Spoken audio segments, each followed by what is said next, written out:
बच्चों, इस वीडियो में हम पढ़ेंगे किरचॉफ के नियम। तो देखिए, किरचॉफ ने दो नियम दिए। पहला नियम हमारा विद्युत धारा का नियम कहलाता है। इसमें क्या है, परिपथ में किसी संधि पर समस्त धाराओं का बीजगणितीय योग शून्य होता है। तो देखिए, कोई परिपथ है, उस परिपथ का एक संधि बिंदु O है। तो इस O बिंदु से कुछ धाराएं इसकी तरफ आ रही हैं। पहला तार धारा ला रहा है और ये पांचवा ये भी धारा ला रहा है और ये चौथा ये भी धारा ला रहा है। और ये दो वायर ऐसे हैं जो धारा को बाहर ले जा रहे हैं, संधि से दूर ले जा रहे हैं। ठीक है, तो इन समस्त धाराओं का बीजगणितीय योग शून्य होता है, अर्थात सिग्मा आई इक्वल टू 0। ये प्रथम नियम है। इसको समझिए जरा, पेन ब्लैक। तो sigma I is equal to 0 अर्थात, और एक चीज इसमें ये ध्यान रखना है, नोट कर लीजिएगा, संधि की ओर आने वाली धारा धनात्मक तथा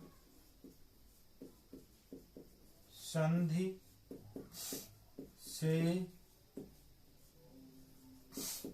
दूर जाने वाली धारा ऋणात्मक ली जाती है। तो देखो, ये ध्यान रखने की बात है, मेमोरी पॉइंट है इसके लिए। तो संधि की तरफ कौन सी समस्त धाराओं का बीजगणितीय योग शून्य है, सिग्मा आई बराबर 0, अर्थात इन समस्त धाराओं I1, I2, I3, I4, I5 इन सब का बीजगणितीय योग शून्य होगा। लेकिन इसमें एक शर्त है कि संधि की ओर जो धाराएं आ रही हैं उनको धनात्मक लेंगे और जो संधि से दूर जा रही हैं उन्हें ऋणात्मक लेंगे। तो ये हमारा हो जाएगा I1, संधि की ओर कौन आ रही हैं, मैं उनको उसी चिन्ह आप से मिला लीजिए, आप उसी तरह से लिख देता हूं। संधि की ओर आने वाली है I1, तो I1 धनात्मक होगा, I1 plus I4 plus I5, ये धन हो गई। ठीक, अब इसमें जुड़ेंगी कौन, I2 और I3 जोड़ रहे हैं, लेकिन ये कैसी होंगी, ऋणात्मक। क्यों होगी ऋणात्मक, क्योंकि संधि से दूर जाने वाली धारा ऋणात्मक लेते हैं, तो दूर जाने वाली धारा को ऋणात्मक लेंगे। तो धन ऋण I2 या सीधे सीधे ऋण I2 लिख देते हैं। ठीक है, तो ये हो जाएगा ऋण I2 और ऋण I3 बराबर 0। बस ये हो, सिंपल सा नियम है। संधि से गुजरने वाली समस्त धाराओं का बीजगणितीय योग शून्य होता है। और दूसरी चीज ध्यान रखने की है कि संधि की तरफ जो धारा आ रही है उसे धनात्मक लेंगे और जो दूर जा रही है उसे ऋणात्मक लेंगे। इन सब का योग शून्य के बराबर। ये हमारा पहला नियम हो गया। अब यहां ध्यान दीजिए, ये 3 तार धारा ला रहे हैं, तो इनसे जितनी धारा आ रही है उतनी ही धारा दूर को जाएगी। अर्थात यहां से आप लिख सकते हैं कि I1 plus I4 plus I5 बराबर I2 प्लस I3। ये आने वाली धारा, संधि की ओर आने वाली धारा बराबर दूर जाने वाली धारा, दूर जाने वाली धारा। ठीक, अब इसे क्या बात निकल कर आई कि जितनी धारा आ रही उतनी दूर जा रही। धारा में क्या आता है, आवेश आता है, अर्थात जितना आवेश संधि की तरफ आ रहा है, ये संधि की तरफ आ रहा है उतना ही दूर जा रहा है। जितना आ रहा है आवेश उतना ही दूर जा रहा है, अर्थात ना तो आवेश पैदा हो रहा है और ना ही नष्ट हो रहा है। जितना आया उतना ही आगे चला गया, तो नष्ट नहीं हुआ ना ही पैदा हुआ। तो इसलिए ये नियम आवेश संरक्षण के नियम की पुष्टि करता है। ठीक है, आवेश संरक्षण के नियम की पुष्टि करता है। नीचे लिख दीजिए, यह नियम आप नोट्स में लिख लेंगे, यह नियम यह नियम आवेश संरक्षण की पुष्टि करता है। ठीक है, तो ये हो गया प्रथम नियम। अब इसमें इसके बाद हम आपको बताने जा रहे हैं दूसरा नियम। इसको हम साफ कर देते हैं, प्रथम नियम को इसको हमने साफ कर दिया। अब हम आपको बताने जा रहे हैं दूसरा नियम। दूसरा नियम थोड़ा सा टिपिकल है, लेकिन अगर आपने ध्यान दिया तो ये उससे भी ज्यादा सरल है। समझने की बात है, जो चीज समझ में आ जाए वही सरल है, और जो समझ में नहीं आई वो सरल से सरल चीज भी कठिन है। तो बच्चों ये नियम बहुत इंपॉर्टेंट है, board exam point of view से और कंपटीशन पॉइंट से भी आप इसको अच्छी तरह से कंठस्थ कर लें, रिवीजन करें। अक्सर ही परीक्षा में आता है या इससे संबंधित संख्यात्मक प्रश्न आते हैं, तो आप इसके संख्यात्मक प्रश्न भी तैयार कर लेंगे, ध्यान रखेंगे। इसको भी मैं साफ कर देता हूं। तो या ये नियम या इसके संख्यात्मक प्रश्न अक्सर आते हैं। तो द्वितीय नियम मैं लिख देता हूं यहां पर। पहला नियम हो गया, वह है द्वितीय नियम। दूसरा नियम क्या है? किसी बंद पास के लिए परिपथ के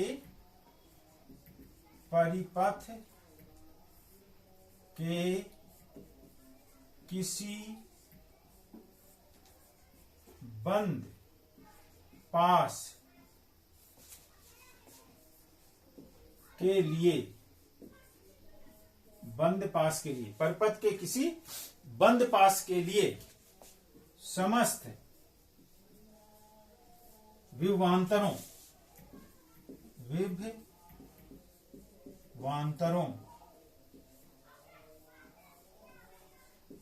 का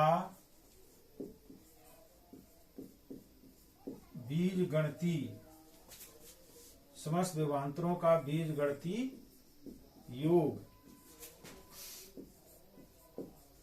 0 होता है। कहीं इसको ऐसे भी आप लिखा मिलेंगे कि प्रतिरोधों के टर्मिनल विभवांतरों का योग सेलों के विद्युत वाहक बल के बराबर होता है। उसका भी यही अर्थ है, अर्थात सिग्मा V इक्वल टू 0। देखो इसको समझेगा, sigma V equal to 0।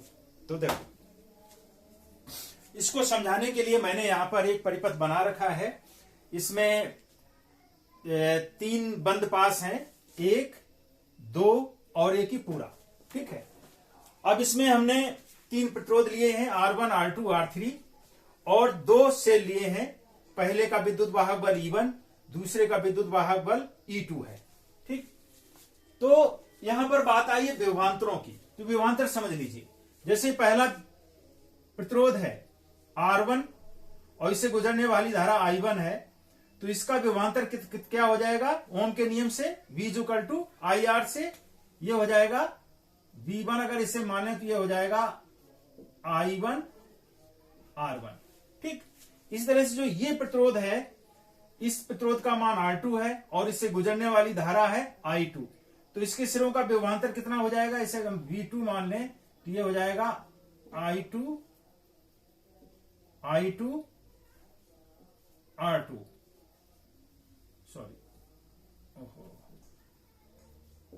I2 R2 हो जाएगा। और ये तीसरा प्रतिरोध है, इसका R3 मान है, इससे गुजरने वाली धारा है I1 प्लस I2। तो इसके सिरों का विभवांतर, इसको अगर हम V3 मान लें तो V3 बराबर हो जाएगा V equal to I into R। I यहां 2 है, I1 प्लस I2, तो I1 plus I2 into R3। तो ये तो विभवांतर हो गए इन प्रतिरोधों के सिरों पर। ठीक, अब ये क्या है? विद्युत वाहक बल। तो विद्युत वाहक बल क्या होता है? वास्तव में खुले परिपथ में टर्मिनल विभवांतर 2 इलेक्ट्रोडों के मध्य, अर्थात इन दोनों इलेक्ट्रोडों के बीच का विभवांतर जो है वो E1 के बराबर है। ठीक है, तो ये भी विभवांतर ही है। सेल का विद्युत वाहक बल सेल के दोनों इलेक्ट्रोडों के बीच का विभवांतर होता है। ठीक है, तो इसकी वैल्यू यहां पर विभवांतर कितनी हो जाएगी? E1। इस तरह से यहां पर E2 हो जाएगी। इसको समझ लीजिए, हमने मान लिया इस सेल I1 धारा दे रहा है, तो I1 धारा ऐसे नीचे चली जाती है, और ये सेल जो है I2 धारा दे रहा है, तो ये I2 धारा भी नीचे चली जाती है। तो यहां से I1 आ रही और यहां से I2 आ रही, तो मिलके कितनी हो गई I1 प्लस I2।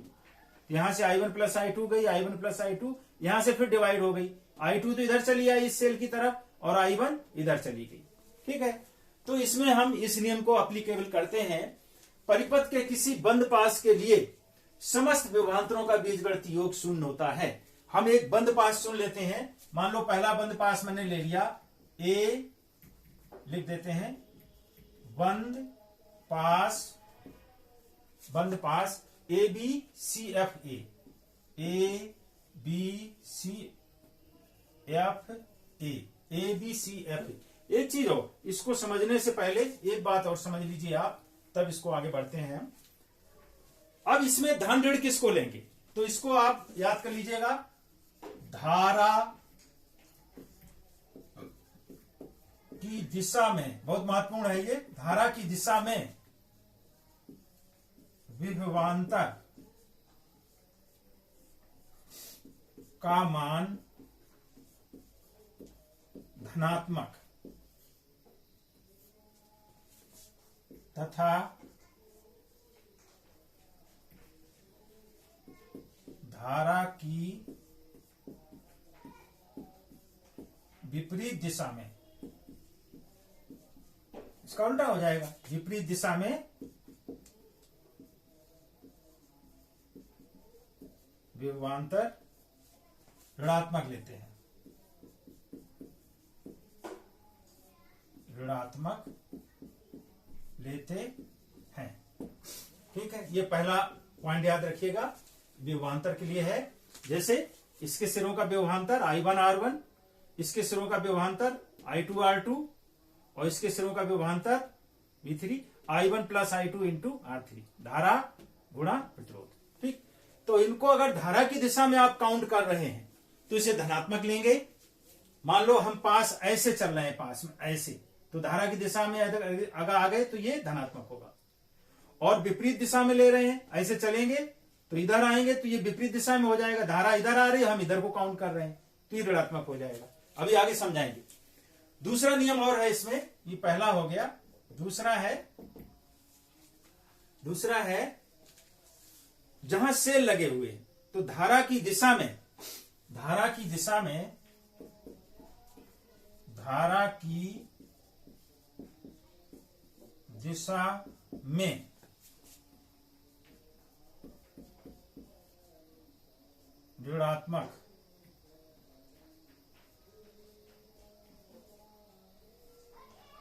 ऋणात्मक प्लेट से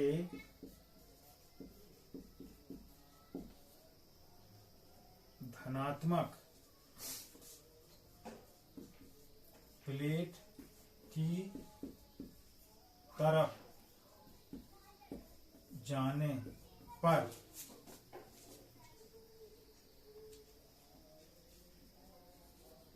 P का मान ऋणात्मक तथा विपरीत दिशा अर्थात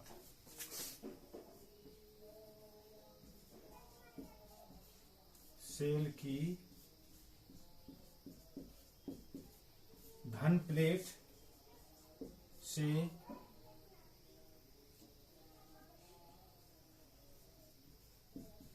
ऋण प्लेट की ओर जाने पर धनात्मक ई धनात्मक लेते हैं। ठीक है, अर्थात धारा की दिशा में काउंट करेंगे तो विभवांतर धनात्मक होगा और विपरीत काउंट करेंगे तो ये ऋणात्मक हो जाएगा। इस तरह सेल में अगर ऋण प्लेट से धन प्लेट की ओर आ रहे हैं, ऐसे आ रहे हैं, तो ये इसका मान E1 का मान ऋणात्मक होगा। अगर ऐसे काउंट कर रहे हैं, धन से ऋण की तरफ जा रहे हैं, ऐसे जा रहे हैं, तो फिर E1 का मान धनात्मक हो जाएगा। ठीक है, तो अब हम जो है इसको आपको जो है एक उदाहरण के द्वारा समझाते हैं। जैसे हमारा जो बंद पास है A B C F A, तो इसमें हम इस नियम को लगाते हैं, लिख देते हैं बंद पास ए बी सी एफ ए में। अब देखिए ए बी सी एफ ए कहां है, ए बी सी एफ ए, यहां डायरेक्शन का बहुत महत्व है। हम किधर जा रहे हैं, ऐसे रोटेट कर रहे हैं। यहां बंद पास में हम जो है गणना करेंगे विभवांतरों की, कैसे करेंगे, इस डायरेक्शन में ऐसे, जैसा हमने लिख दिया है ए बी सी एफ ए, यानी ए से बी की तरफ, बी से सी की तरफ, सी से एफ की तरफ, एफ से ए की तरफ, लाइक दिस, ऐसे क्लॉकवाइज डायरेक्शन। तो अब हम कहीं से भी शुरुआत कर सकते हैं, चाहे यहां से, चाहे यहां से, चाहे यहां, कहीं से भी शुरुआत कर दो। मान लो हमने यहां से शुरुआत कर दी, तो अब I1 R1 को हम ले रहे हैं, तो इसका भी, इसके सिरों का विभवांतर क्या होगा, I1 R1 होगा।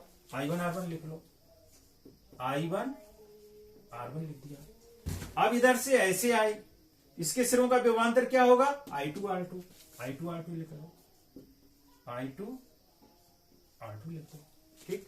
यहां से फिर ये सेल आ गया, सेल का टर्मिनल विभवांतर दोनों इलेक्ट्रोडों के मध्य उसके विद्युत वाहक बल के बराबर होगा, अर्थात E2 के बराबर होगा, तो फिर E2 लिख दो,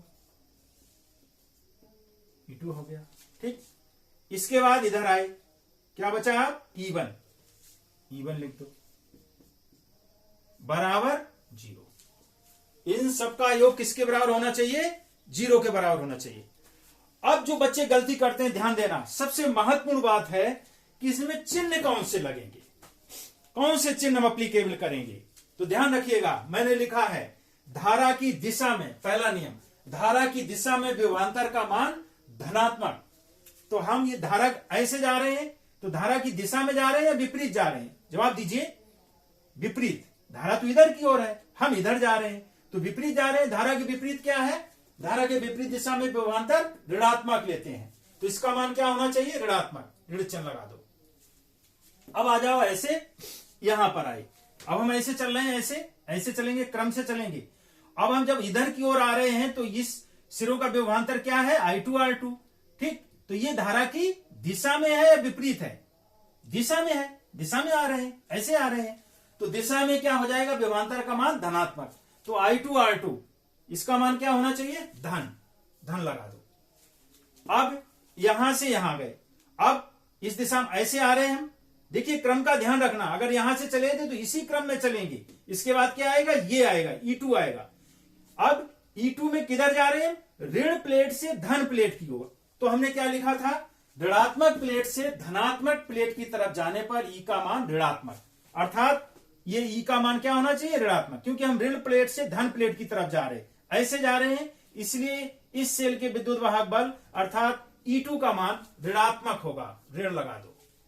अब यहां से हमारा फिर क्या है, FA कुछ नहीं है, ठीक, लेकिन AB यहां पर अभी ये छूटा हुआ है, हमको यहां से शुरू करना चाहिए, कहीं से भी कर लो, कोई फर्क नहीं। तो यहां से जब यहां आएंगे तो धारा के विपरीत दिशा में जा रहे हैं, अर्थात धन से ऋण की तरफ जा रहे हैं। तो हमने क्या लिखा था, विपरीत दिशा, अर्थात सेल की धन प्लेट से ऋण प्लेट की ओर जाने पर E धनात्मक लेते हैं, तो धन से ऋण की तरफ, ऐसे हमारा हो रहा ना पूरा, तो धन से ऋण की तरफ, तो E1 कैसा होगा, धनात्मक होगा, प्लस E1। क्लियर, कहां कंफ्यूजन है भाई बताओ। इसी तरह से हम किसी भी पास में विभवांतरों की गणना कर सकते हैं, उसका मान टोटल इस तरह से काउंट कर सकते हैं। अब इसको चाहो तो ऐसे लिख सकते हो, I2 R2 minus I1 R1 बराबर E2 माइनस E1। बस इसी तरह से जो है हम अन्य दूसरे जो पास हैं उनकी भी गणना कर सकते हैं।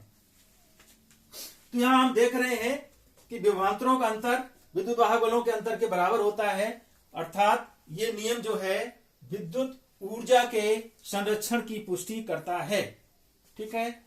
ये नियम विद्युत, आप नीचे नोट लगा लीजिए, यह है, एक नंबर में पूछा जा सकता है, यह है ऊर्जा